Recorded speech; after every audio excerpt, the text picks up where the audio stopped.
अस्सलाम वालेकुम दोस्तों, मेरा नाम है मुदस्सिर और आप देख रहे हैं मुदस्सिर शहजाद यूट्यूब चैनल। दोस्तों, आप सबको अपनी इस नई वीडियो में अपने चैनल के ऊपर खुशामदीद करता हूं। दोस्तों, सबसे पहले आपसे गुजारिश करूंगा, चैनल पर नए हैं तो सब्सक्राइब जरूर करें, क्योंकि इस तरह की वीडियोस आपको यूट्यूब के ऊपर कहीं भी नहीं मिलेंगी। तो आज की वीडियो में हम बात करने वाले हैं बेसिकली स्टेट एजेंट के हवाले से। मैंने पिछली वीडियो जो बनाई है उसके हवाले से मैं आज जो बात करने वाला हूँ कि स्टेट एजेंट के पास ऐसी कौन सी स्किल्स हैं, कौन सी महारतें हैं जो उसके पास अगर होंगी तो अपनी फील्ड में बहुत जल्दी ग्रो कर सकता है और अपने आप को उस फील्ड में जो है उसका अपना जो है अपनी फील्ड में इस फील्ड में जब अपना लोहा मनवा सकते हैं और बहुत जल्दी कामयाब हो सकता है। तो बेसिकली इस वीडियो में आपसे 5 ऐसी स्किल शेयर करने वाला हूं जो कि स्टेट एजेंट के पास लाजमी तौर पर होनी चाहिए अगर स्टेट एजेंट की फील्ड में वो जाता है और अपनी उस फील्ड में जब वो कामयाब होना चाहता है। तो वीडियो का आगाज करते हैं। सबसे पहले बात की जाए पहली स्किल के बारे में, तो वो है गुफ्तगू की महारत।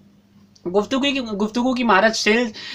स्टेट एजेंट की फील्ड में जो है वो क्यों ज़रूरी है और इसका क्या काम है, देखिए आपको मैं बताता हूँ, एक्सप्लेन करता हूँ कि स्टेट एजेंट जो है वो गुफ्तगू की महारत के साथ क्या क्या करता है। देखिए, स्टेट एजेंट का काम आपको मैंने पिछली वीडियो में बताया था कि स्टेट एजेंट का काम होता है खरीदार को और जो फरोख्त करने वाला बंदा होता है उन दोनों को आपस में मिलाना। उन दोनों को जब आपस में मिलाता है, जाहिर है उनकी गुफ्तगू की महारत आपके पास होगी तो आप फरोख्त करने वालों को इस चीज़ पर काहिल कर सकेंगे या इसको कैसे माइल कर सकेंगे कि आप हमारे पास आएँ, हम आपसे ऐसे ख़रीदार से मिलाते हैं जो आपको अच्छे रेट्स के ऊपर चीज़ें मतलब कि आपसे चीज़ खरीद सकता है, उसके मतलब कि ये काम करते हैं। ज़ाहिर है उन्होंने जो चीज़ बेचनी है वो आ जाएंगे, लेकिन जब दूसरी तरफ की बात आती है ख़रीदार की तो उसको मनाना भी बहुत ज़्यादा मुश्किल होता है, क्योंकि जब बंदा मतलब कोई कम किराए पर कोई चीज़ खरीदना चाहता है अच्छी चीज़, तो वो किराया ज़्यादा होता है तो उसको कम कराने में उससे बातचीत जब चल रही होती है तो वो खरीदार से जब तक आप अच्छे तरीके से बात नहीं करेंगे और जब आप किसी चीज़ की खरीद मतलब कि कहीं से आप किसी चीज़ के ऊपर रेंट देना चाह रहे हैं उसका किराया कम करवाते हैं खरीदार। जाहिर है उसने कितनी चीज़ महंगी नहीं लेनी तो वो कम किराया जो है वो कम कराते हैं मंथली, तो वो कम कराते हैं तो वो आप उससे इस तरह डील करें, आपको गुफ्तगू की अच्छी महारत होगी तो आप उससे डील करेंगे और उसको मनवा सकेंगे कि आपके लिए ये घर क्यों ज़रूरी है, इसमें क्या खसूसियात है, इसमें पानी का, गैस का, बिजली का क्या क्या मसला है बहुत अच्छे तरीके से जो सोल्व हो चुका है, या इसकी कंस्ट्रक्शन कितनी अच्छे तरीके से की गई है, ये कितना अच्छा है, इसके ऊपर टाइलें लगी हुई है, इसकी मुख्तलिफ चीज़ें उसकी बताता है, उसकी खूबसूरती की जिसको कह सकते हैं घर की, उसको बयान करता है ताकि खरीदार इसके ऊपर रजामंद हो जाए, उस घर को ले ले। अगर आप उसको बेच रहे हैं तो वो ले उस तरह ले ले, नहीं तो अगर आप उसको रेंट पे दे रहे हैं तो मंथली ले लें और उसको किराया भी ऐसा उसको सजेस्ट करें जो जिसमें आपका भी फ़ायदा हो, उसके बाद जो फरोख्त करने वाला बंदा है उसको भी फ़ायदा हो। उन दोनों को जब आप मिलाते हैं तो उसमें भी आपका फ़ायदा और उस वक्त भी आपको गुफ्तगू की महारत काम आती है इस फील्ड में, जब आपका खरीदार और जो फरोख्त करने वाला बंदा दोनों जो है वो उनकी आपस में कोई बातचीत हो जाती है या किसी बात से जब वो जिसको कह सकते हैं वो मतलब मान नहीं रहे होते कि मैंने इतना किराया था, ये कहा था, आप 6 महीने पहले घर छोड़ रहे हैं, 1 साल पहले छोड़ने हैं, जो कि आपने चीज़ साइन मतलब कि की थी, उसमें ये लिखा हुआ था कि आप अगर छोड़ेंगे तो आप इतने पैसे देंगे या जो पैसे आपका किराया चला गया होगा वो वापस नहीं होगा। तो मुख्तलिफ पॉलिसीज होती हैं, जब तक आपके पास ये नहीं होंगी आप अच्छी तरह से गुफ्तगू जो है वो उनके साथ नहीं कर सकते। मैं ज़्यादा नहीं उलझाऊंगा इस फील्ड में क्योंकि ये बहुत ज़्यादा इंपॉर्टेंट है। गुफ्तगू की महारत बेसिकली आपके पास जो लाजमी तौर पर होनी चाहिए।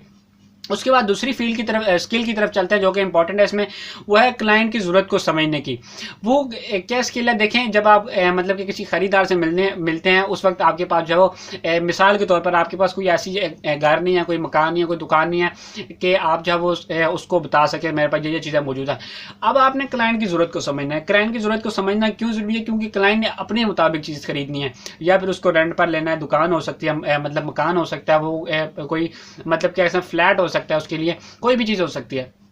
उसको जब आपने देना है तो आपने उसकी चीज़ों को समझना है कि उसकी कितनी फैमिली है, उसने क्या क्या काम करने हैं घर में, मतलब कि उसने कितनी उसके पास क्या गाड़ियां हैं उसने खड़ी करनी है, उसके पास सिर्फ बाइक है, उसकी फैमिली में कितने रूम्स होने चाहिए, मतलब कि कितनी फैमिली है, उसको कितने रूम्स चाहिए, उसके वाशरूम्स कैसे, आपको अटैच बाथरूम चाहिए या नहीं, उसकी एरिया इन्वायरमेंट कैसा होना चाहिए घर का, या कौन से एरिया में उसको चाहिए, कौन सी सोसाइटी में चाहिए और कौन से शहर में चाहिए। मुख्तलिफ छोटी छोटी बारीकियाँ होती है जो इस फील्ड में जा चुके हैं, उनको अच्छे तरीके से चीज़ की समझ होगी। तो बेसिकली ये चीज़ आपने जो है उसके क्लाइंट की समझनी होती है और उसके बाद आपको जो उनको जो है वो चीज़ खरीद कर देनी होती है या रेंट पर आपने देनी होती है, देखकर वो उसके मुताबिक देनी होती है जो कि खरीदार चाह रहा है। तो जब तक आप उसके बाद अच्छी तरह समझेंगे नहीं, आपके पास बात समझने की सलाहियत नहीं होगी, वो अपनी क्लाइंट को जो है वो आप रजामंद नहीं कर सकते इस चीज़ के ऊपर कि आप जब ये चीज़ लें, ये बहुत अच्छी है, इसका किराया भी हमारे पास कम है और ये हमारे पास सोसाइटी भी अच्छी है, यहाँ का माहौल भी अच्छा है। तो मुख्तलिफ चीज़ें जो है इसकी आपने जब वो खूबसूरती जिसको कह सकते हैं वो बयान करनी होती है। तो ये चीज़ बहुत ज़्यादा इंपॉर्टेंट है आपकी फील्ड में। जब आप इस फील्ड में जाते हैं तो आपको क्लाइंट की बात समझने की सलाहियत जो है आपके पास जो है लाजमी तौर पर होनी चाहिए। उसके बाद जो तीसरी स्किल है हमारे पास वो है तंजीमी महारत। तंजीमी महारत क्यों जरूरी है? देखें, तंजीमी महारत का बेसिकली आपको मैं एक छोटी सी मिसाल देते चलूँ। अगर आप किसी स्कूल, कॉलेज या यूनिवर्सिटी में पढ़े हो तो वहाँ पर एक हमारे पास मॉनिटर होता है। वो मॉनिटर सर उसी को ही बनवाता है या फिर प्रोफेसर साहब उसी को मॉनिटर बनाते हैं जिसके अंदर ये सलाहियत होती है कि वो बच्चों को कंट्रोल कर सके। उसके बाद बच्चों को मुख्तलिफ उसको मतलब कंट्रोल करने के बाद उसको होमवर्क चेक कर सके, मतलब मुख्तलिफ चीज़ें जो कि चाहते हैं सर प्रोफेसर जो हमारे होते हैं वो चाहते हैं ये चीज़ें कर सके, तो वो चीज़ें करता है। अब इस फील्ड में तंजीमी महारत क्यों ज़रूरी है? इस फील्ड में बेसिकली सबसे बड़ी जो चीज़ है इसमें फील्ड में वह कानूनी कार्रवाई होती है। उसमें ये चीज़ जो सबसे ज़्यादा ज़रूरी है, उस वक्त काम आती है तंजीमी महारत। देखें, जब आप काम करते हैं, मुख्तलिफ प्रोजेक्ट्स के ऊपर आप काम कर रहे होते हैं, मुख्तलिफ चीज़ें आपने रेंट पर दी होती हैं, उसके बाद आपने खरीद के मतलब कि फ़रोख्त की होती है, कोई मसला हो जाता है किसी चीज़ में भी, तो आपने जब वो कानूनी कार्रवाई जब आप करते हैं तो आपके पास, समझे मैं आपको मिसाल दूँ छोटी सी, आपने 5 घर लगातार मतलब किसी को रेंट पर दिलवा दिए, मतलब कि एक घर इधर दिया, एक दूसरा इधर, तीसरा, चौथा, पाँचवा, इस तरह आपने दिया। उसके बाद आपके पास जो फॉर्म है उसको आपने जो पिकअप करना है, उसके बाद आपने रजिस्ट्रेशन करानी है, एक फॉर्म आज मिला है, कल मिला है। देखिए, जब तक आपके पास तंजीमी महारत नहीं होगी, आप टाइम का अच्छी तरह से इस्तेमाल नहीं कर सकेंगे, अपने वक्त के ऊपर हर काम को नहीं करेंगे, उसके बाद अच्छी तरह से उसको उस वक्त करना चाहिए जिस वक्त करना चाहिए, तो उस काम को उस वक्त नहीं करेंगे तो आपको नुकसान भी इसका उठाना पड़ सकता है बाद में, और बहुत ज़्यादा लॉस हो सकता है आपको इस फील्ड में। जब आप जितना ज़्यादा बढ़ेंगे आपको इस चीज़ का आइडिया हो सकता है, आप इस फील्ड में जब जाएंगे तो आपके लिए ज़रूरी है कि तंजीमी महारत सीखें और मुख्तलिफ चीज़ों के ऊपर एक साथ काम करना आपके लिए आसान हो, क्योंकि ये बहुत बड़ी फील्ड है। इसके ऊपर जब आप जाते हैं तो ज़ाहिर है एक चीज़ आपने रेंट के ऊपर नहीं देनी है, एक चीज़ फ़रोख्त करके घर नहीं बैठ जाना, बहुत ज़्यादा चीज़ों के ऊपर आप जो काम करते हैं। तो ये चीज़ आपके पास तंजीमी महारत लाजमी तौर पर होनी चाहिए अगर आपने इस फील्ड में कामयाब होना है। उसके बाद चौथे नंबर में हमारे जो स्किल है वो मैंने आपके रखे कारोबार के शऊर के बारे में। कारोबार के बारे में आपको जो पता होना चाहिए, उसके बारे में शऊर होना चाहिए कि कारोबार किस तरह करते हैं, कौन से एरिया में करते हैं, किस तरह मतलब उसके रेट्स क्या हैं, उसकी कानूनी कार्रवाई किस तरह की जाती है, वो आपने स्टडी भी करनी है। उसके बाद और काफ़ी ज़्यादा चीज़ें होती हैं आपने जब इसमें कवर करनी होती हैं कारोबार के हवाले से कि किस तरह की जाती है और किस तरह का मटेरियल हो तो घर को किस तरह ज़्यादा पैसों में फ़रोख्त किया जा सकता है। मुख्तलिफ चीज़ें, छोटी छोटी बारीकियाँ जो होती हैं, अगर आप कारोबार के रुझान की तरफ जाएंगे तो आपको जब इसके बारे में बखूबी तौर पर इल्म हो जाएगा और आपको पता चल जाएगा कि कौन सी चीज़ मार्केट में किस तरह फ़रोख्त की जाती है, उसके बारे में आपको तजर्बा आहिस्ता आहिस्ता हो जाएगा और आप इंशाल्लाह नेक्स्ट जब बहुत जल्दी जल्दी अच्छे रेट्स के ऊपर चीज़ें जो बेचना शुरू कर देंगे। उसके बाद जो लास्ट हमारे पास स्किल है वो है हमारे पास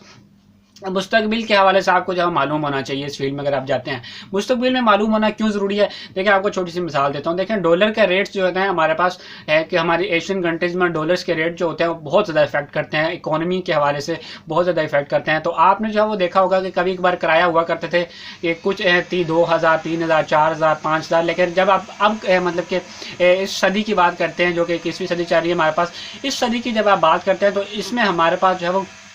जब आप 2 कमरे भी किराए पर लेते हैं तो आपको 9 से 10 हज़ार के ऊपर जो पड़ते हैं। तो इतना अफेक्ट हमारे पास हो जाता है इस चीज़ का। तो आपको मुस्तकबिल के हवाले से पता होना चाहिए कि मतलब कि इसके मतलब हुकूमत कौन कौन सी नई पॉलिसियाँ हमारे पास लेके आ रही है, डॉलर के क्या रेट्स होंगे, मुख्तलिफ करेंसीज़ के क्या रेट्स होंगे जो हमारी हुकूमत के ऊपर अफेक्ट करेंगे, पेट्रोल के रेट्स हमारे जो वो किस तरह अफेक्ट कर सकते हैं, क्योंकि जब एक चीज़ का रेट होता है तो बाकी चीज़ों का खुद ब खुद बढ़ना शुरू हो जाता है। आप इस चीज़ को जब जानते होंगे तो आपको मुस्तकबिल के हवाले से पता होना चाहिए कि क्या प्रॉपर्टी के रेट्स बढ़ने वाले हैं, कम होने वाले हैं। अगर देखें, अगर प्रॉपर्टी के रेट्स नेक्स्ट मंथ कम होने हैं और आपके पास फ़रोख्त भी नहीं हो रही, आप अभी फ़रोख्त कर देंगे तो आपको फ़ायदा होगा। ये आपकी बहुत बड़ी पॉलिसी होती है। उसके बाद अगर आप नेक्स्ट मंथ करेंगे आप नुकसान में भी जा सकते हैं, लॉस में जा सकते हैं, बढ़ने वाले हों और आप जो है लॉस में चले जाए। मतलब अगर आप अभी चीज़ फ़रोख्त कर देते हैं तो आपको इसमें फ़ायदा था, लेकिन जब आप नेक्स्ट जो है आगे तक जाके लेट फ़रोख्त करते हैं नेक्स्ट मंथ, तो आपको उसमें कीमतें कम होती हैं तो आप उसको उसमें जो है नुकसान हो सकता है। तो ये थी वीडियो आज की स्किल्स के हवाले से। अगर आपको पसंद आई तो लाइक करें, दोस्तों के साथ जरूर शेयर करें जिसको इससे फायदा हो सकता है। तो मिलते हैं फिर एक अच्छी सी कैरियर गाइडेंस के हवाले से और वीडियो में एजुकेशन के हवाले से।